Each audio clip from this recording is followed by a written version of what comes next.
Hello and welcome to another episode of EV Focus Now. Today episode we're going to talk a little bit about why cheaper EVs are needed more than ever, and especially needed now. During this pandemic that we are slowly coming out of but not done with by far, I hope key manufacturers have take this time to think about producing more inexpensive EVs.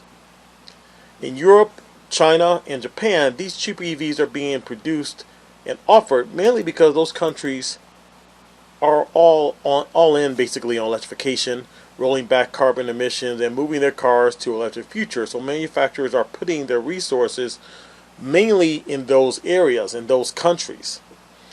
Cars like the Renault Zoe, the Honda E, the Peugeot E208, which is a fantastic car, by the way. If you haven't seen it, it's a French car, but go online on YouTube and check that out. It's really a nice car. I wish we had that here, but anyway, let me get back to this. And the MG ZS EV, which is a China EV that's a SUV. It's kind of nice looking and it's priced reasonably, as far as I know, in the Chinese market. I'm not sure what it would be as far as in this market over here in the US. Even GM is making a EV called the Menlo. I hope I'm saying it right, MENLO, and it looks nice. It's a good looking EV. I like the way it looks, and I wish they sold it here, but again, that's the point. They're putting their resources in other countries that are incentivizing people to buy EVs, moving the infrastructure to EVs, supplying charging stations. So manufacturers are going where the market is. I believe we're going to get there in the U.S.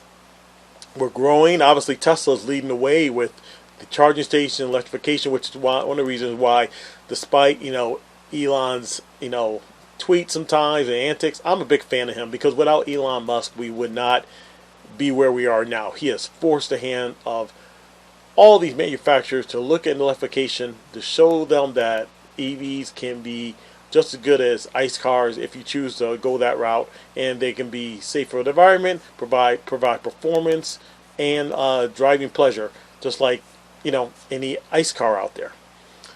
The EVs that are primarily being sold in the U.S. today are mainly over $40K. Besides the the Nissan Leaf that's been around for a while, the Chevy Bolt, the Ford Focus EV, which is I think discontinued now, and the Kia Soul EV. The new one I believe might be over 40. I'm not sure, but the old 2019 to 2017 Kia Soul EV was under 40,000. But mainly those every other EV is over 40 grand, which is a lot of money for a lot of people. It doesn't give you a lot of choices. All these EVs I mentioned are their batteries. Besides the Chevy Bolt, they have smaller batteries. Chevy Bolt has a 60 kilowatt battery. The other ones are 18. And I'll also throw in there the BMW i3. BMW i3 is still around as well, so I want to keep that in there as well. You're talking about a 22 kilowatt, 38 kilowatt battery now in that, so I'll throw that in there as well. But if manufacturers can produce an affordable EV in the mold of a Honda Civic, Toyota Corolla, Chevy Cruze, that would be under $30,000. I believe it would get a lot of people converting over, especially with the expanding charging station network nationwide, and the average battery size being around 40 kilowatts. That makes charging at home more and more possible, to get around town on a single charge, not even have to use a charging station in most cases. So, to me, I think we're going to see more. I know we're seeing a lot. I think a lot of the EVs come out this year are going to be delayed to next year. But again, let's look at the EVs coming out next year. You're talking about the Ford Mustang Mach-E. That's a 40,000 plus car, beautiful car, but 40,000 plus car. Okay, you're talking about the Rivian truck coming out, a 40 plus $1,000 car coming out. The Volkswagen, not the it's the one they're selling over here. I can't remember the name of it, but they're coming out with a $40,000 car coming out next year as well, in the Nevada market.